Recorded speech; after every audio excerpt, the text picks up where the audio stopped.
Hi, my name is Crystal. I'm a recovering addict and alcoholic, and I celebrated 5 years clean and sober on June 6th.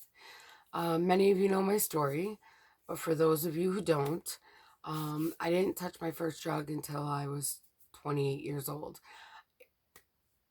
My first drug off the streets, anyway, until I was 28 years old.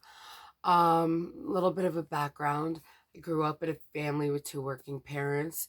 I was raised to believe that drugs addicts were addicts because they chose to be that way. They chose to do the drugs, so therefore they knew the risks. They chose to become addicted and become addicts, which in turn they chose to be bad people. That's how I was raised. My dad hurt his back for the first time when I was 12, and by the time I was 18, he had four back operations, and he was on pain medication. He was getting 240 hydrocodone a month, and he was getting 60 Oxycontin a month that he was taking them twice a day. And then he was on time released morphine, two different types of milligrams. And it ended up all of those drugs didn't even, he was going through them in 2 weeks.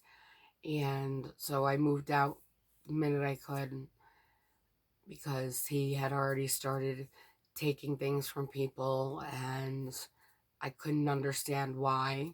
And I would tell him, "You raised me. It is a choice. You're making a choice to take these drugs right now." So by the time I was, 24, both of my parents had become addicts. I had moved out. I had moved in with my high school sweetheart, and we were engaged to be married. I got married when I was 23. I had my son when I was 25. And I had my daughter when I was 27. And they were the lights of my life. It was hard for me to get pregnant, so I take daily drugs to help with that. But after my son was born, I decided to go to work part time at a Cumberland Farms down the road, just a couple of hours here and there, and a propane tank that was above my head was supposed to be empty and it was full. So I had two herniated discs in my back.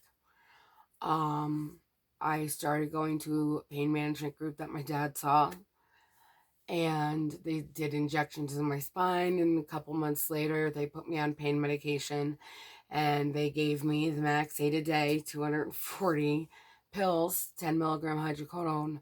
And I was told if you take them as directed, you won't become addicted. And I believed that. I thought, like I said, my dad was making a choice to be addicted, so I could control it. Um, 3 years later, I ended up getting caught doctor shopping, and I was cut off of pain management. And I moved out to Schoharie County. I had gotten a divorce, and my kids were living with my ex-husband because I had had a problem with pills, and we ended up getting a divorce.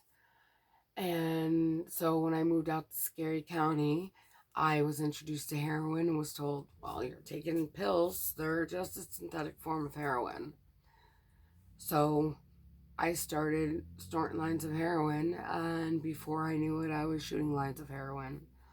I got pulled over with both of my kids in the car back at the end, the summer of 2013.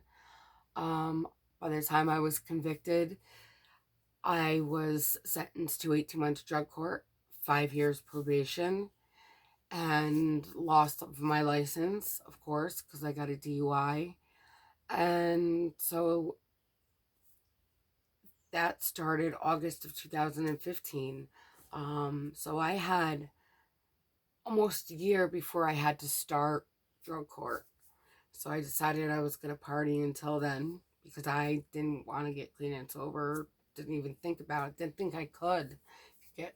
I wanted it, but I didn't think I could because there were times that I laid on the bathroom floor so sick that I wished God would just take me because I didn't want to be sick anymore. And I couldn't imagine going through that sickness just to get better, because I always ended up getting something. I might have been sick for 3 or 4 days, but I always end up getting something. And I ended up overdosing on June 5th. It was a Friday. And my fiance and I were going down to Schenectady to get what we needed to get through the weekend. And we did that before we went to go pick up the kids, so you could see where my priorities lied. And we got what we got, and we pulled into a parking lot, and I helped my brother at that, or my brother, I helped my fiance, and at the time we were using needles, and I helped him shoot up first. I immediately noticed something was wrong with him, but I figured, he's okay. We've done this before. He's just nodding out. It's not normal nodding out, but he'll be okay until I give myself what I need first. So that's what I did.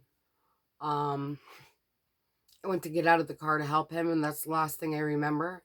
I woke up handcuffed in the back of an ambulance, and they were tending to a wound on my head. Apparently, I had gotten out of the car and I had fallen down and hit my head. And somebody coming out of the Dunkin' Donuts that was right in front of us saw me laying on the ground and called 911. And they got there, and it took 2 rounds of Norcan to get my fiance back, who was also handcuffed to a stretcher in an ambulance next to me. And it took 2 rounds of Norcan and then a defibrillator to get my heart going. They told me another 30 seconds I would have started irreversible brain damage. And my first thought was, oh my God, they got the rest of the dope.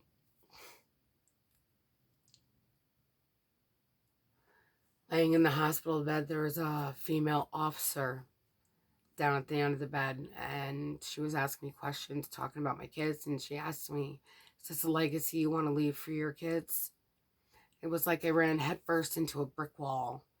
It was like the lights went on. Crystal, what are you doing? You've never been in trouble with the cops before.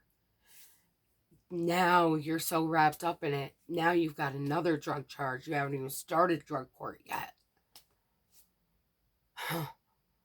I was in a world of trouble, and I knew it.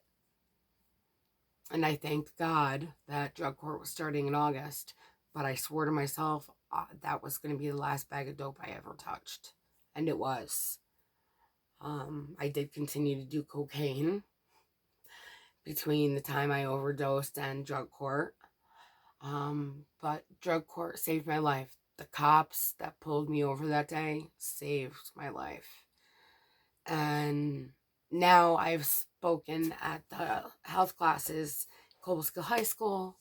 I've spoken at town board meetings, town roundtables, and we are at one roundtable meeting with I was up there telling my story, and I had mentioned that if I ever got a chance to thank the cop that pulled me over that day, I would thank him because he saved my life. And I had told my story about getting pulled over and swerving and somebody calling it in, and next thing you know, there was a guy in a police uniform in the crowd, and he stood up and he said, she's telling the truth because I'm the officer that pulled her over. And it still chokes me up. I literally made a beeline for that man. And I put my arms around him and thanked him because he saved my life. He gave me the chance to be a mom to my kids and to work and to take care of my family. And I wouldn't have had that chance if drug court wasn't there and I didn't get pulled over. And now he's the sheriff of Schoharie County, Officer Ron Stevens. And it's just been recovery, something that I knew I wanted, but I didn't think I could touch. Now that I got it, it's not something I want to give up. And now, within the 5 years that I've been clean and sober, I volunteer at SCAZA. I am a part of the opiate task force.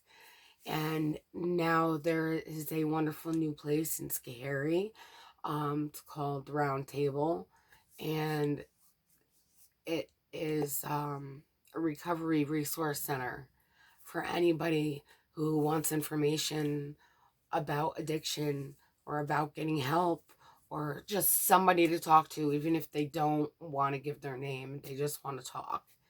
It's a place for people to go where they can feel open and not have to worry about the implications or the stigma, because everybody that is working there is in recovery and they know exactly how hard it is to ask for help. Sometimes it's impossible and it takes a force of nature to wake us up, I guess. It did me anyway. So there's a lot of things, a lot of good things going on in Schoharie County. And although there are still overdoses, we work hard to fight against the stigma of addiction and to get places out there open for people like myself who need some place to go for anything. And so recovery is possible. I'm proof. I finished probation here within the past couple of weeks. And so I hope if you're seeing this, that if you know somebody struggling, or you are struggling, or there's a family member struggling, there are places for you to go just to talk if needed. And that recovery is possible. So thank you for listening to my story.